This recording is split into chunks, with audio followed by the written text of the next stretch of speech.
Un pouco históricos, fundamentalmente das salinas.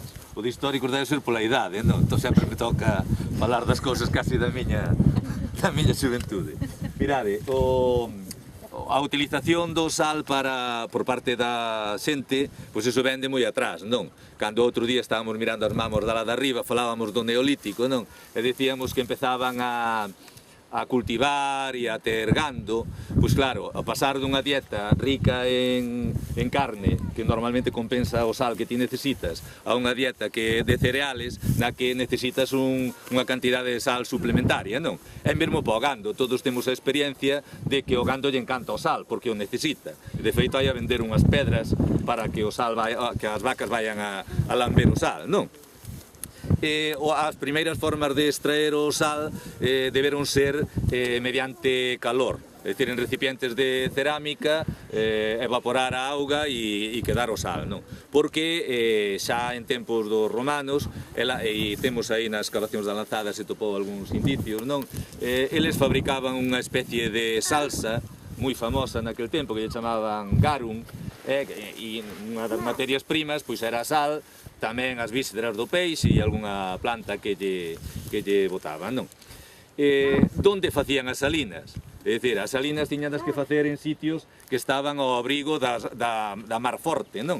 Por lo tanto, toda esta zona do interior é a zona apropiada para construir as salinas. De feito, nós temos rexistros históricos da existencia de gran cantidade de salinas aquí nesta zona.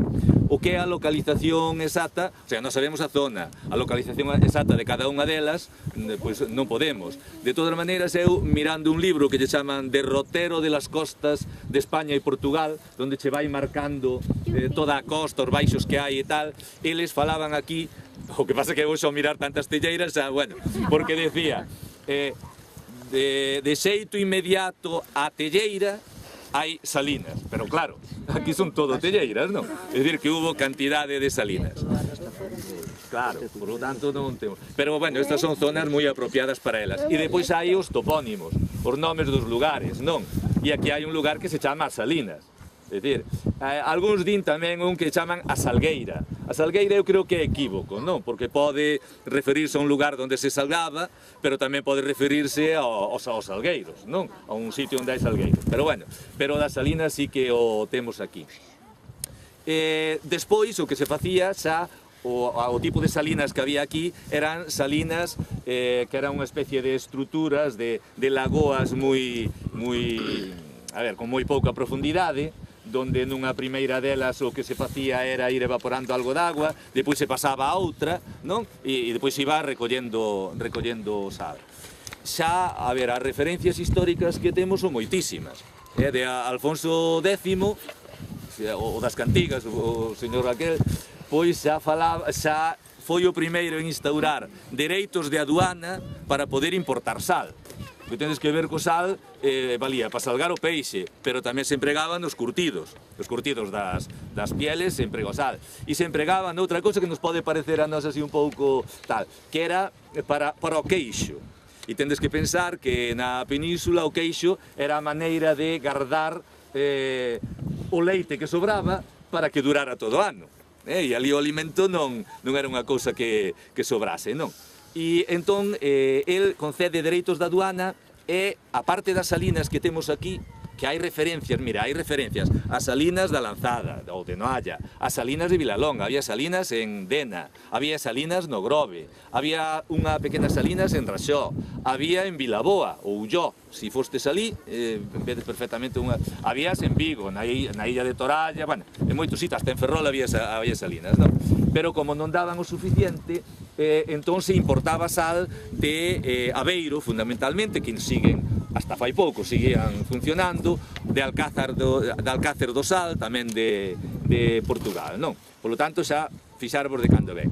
E depois referencias ainda máis antigas, no parroquial suevo, pois falaba xa da Comisio Saliniense, non? Ou comisios eran agrupacións de terreno que estaban gobernadas por un conde.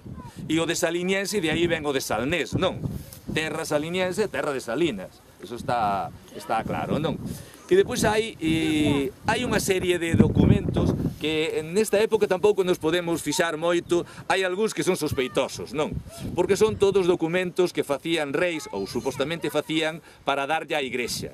Entón aí cabe o poder de intentar amañalos, non? Para coller máis terreno e tal. Pero hai dous fundamentales, que é de Ordoño II, rei de Galicia, e de Afonso III, non? Donde eles fan donación das salinas desta zona á igrexa de Compostela. Naquele momento a sede era en Iria, non? En Iria Flavia, a sede.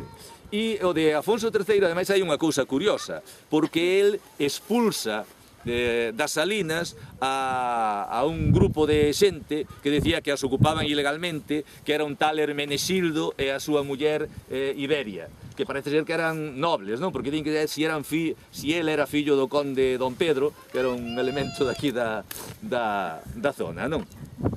E despois, xa máis adiante, Fernando II, no ano 1164, Fernando II foi un rei que se caracterizou moito por donacións á Iglesia, É dicir, foi o que dou foro a Pontevedra, quer dicir, cando Pontevedra toma carta de existencia legal, pois foi Fernando II.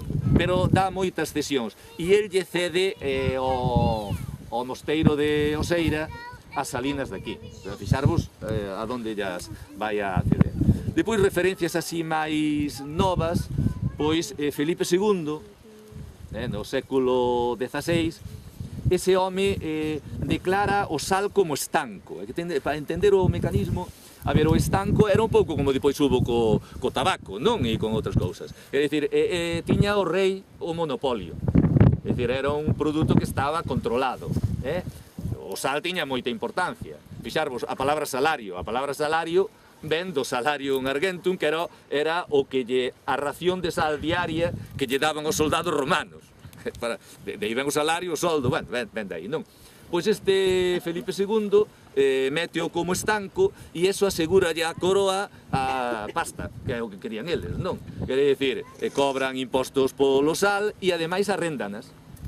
Entón eles van arrendando as salinas. Depois así máis hacia a actualidade, o padre Sarmiento, que comentaba antes con Juan, ou con Martín, creo, que o padre Sarmiento, cando fai esos viaxes que el facía, non? Que iba anotando cuidadosamente todo o que hai, pois el fala das salinas de Noia, e eu fun a mirar as salinas, e de paso el iba anotando ervas, o sea, plantas. E iba, pois, en tal sitio, pois chamanlle quita merendas a unha planta que tal, eu falei con fulanito e díxome tal. Por certo, fala aquí da existencia dunha erva que chaman erva empreñadeira, que me imagino que uso, xa sabemos para que é, verdad? Bueno, fala diso. E despois así as noticias máis exactas, que depois me parece que falas ti tamén, non? Do catastro. As noticias máis exactas nos las dá o catastro do Marqués de Ensenada. A ver, o catastro é unha especie de recopilación que se fai de todos os bens habitantes que hai. E é moi exacto. Por que é moi exacto? Porque ten finalidade fiscal. Entón, claro, aí lle interesa saber exactamente todo o que hai, non? Pero xa, sin entrar no catastro, o Marqués de Ensenada, que era un daqueles gobernantes así arbitristas, moi adiantados por o seu tempo, puxo un pouco de orden no tema das salinas, destas salinas, non? Quer dicir, el expulsa os que as tiñan, porque din que non tiñan dereitos, é dicir, que estaban ocupando casi sin título ningún, non? E toma unha serie de medidas para poñer en produción as salinas unha produción máis alta. E decían de poñer o sea, que chegaron a ter de produción todas, o conxunto este daqui, que debían ser 9 ou 10, de Vilalonga e Noalla, que di sobre 1000 toneladas ao ano de sal. É dicir, que era moita cantidade, non?